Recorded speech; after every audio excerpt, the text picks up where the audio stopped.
Property ખરીદવી એ એક મોટું ફાઇનાન્શિયલ ડિસિઝન છે, એટલે જ કિંમત કરતા પહેલા ડોક્યુમેન્ટ સમજવા ખૂબ જ જરૂરી છે. નમસ્તે મિત્રો, આજે આપણે પ્રોપર્ટી ખરીદતા પહેલા કયા અગત્યના ડોક્યુમેન્ટ વેરીફાઈ કરવા એ વિશે વાત કરીએ. નંબર 1, ટાઇટલ ડીડ એટલે ઓનરશિપ પ્રૂફ. સેલર સાચો ઓનર છે કે નહીં એ ટાઇટલ ડીડ થી ક્લિયર થાય છે.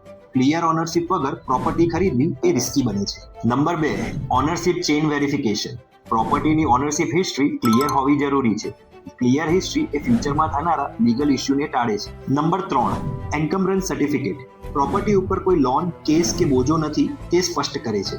Number 4, property tax receipt. બધા સરકારી ટેક્સ ચૂકવાયેલા છે કે નહીં એ પ્રોપર્ટી ટેક્સ રિસિપ્ટના આધારે વેરીફાઈ થાય છે. Number 5, occupancy certificate and completion certificate. Building કાયદેસર રીતે પૂરું થયેલું છે અને રહેવા માટે સંપૂર્ણ યોગ્ય છે તે દર્શાવે છે. અને લાસ્ટલી, અપ્રૂવ્ડ બિલ્ડિંગ પ્લાન અને રેરા રજિસ્ટ્રેશન એ અનઓથોરાઇઝ પ્રોજેક્ટથી બચાવે છે અને તમારા ઇન્વેસ્ટમેન્ટને સંપૂર્ણ રીતે સુરક્ષિત બનાવે છે. ખરીદી કરતા પહેલા ખાતરી કરો, એ જ સમજદારી છે.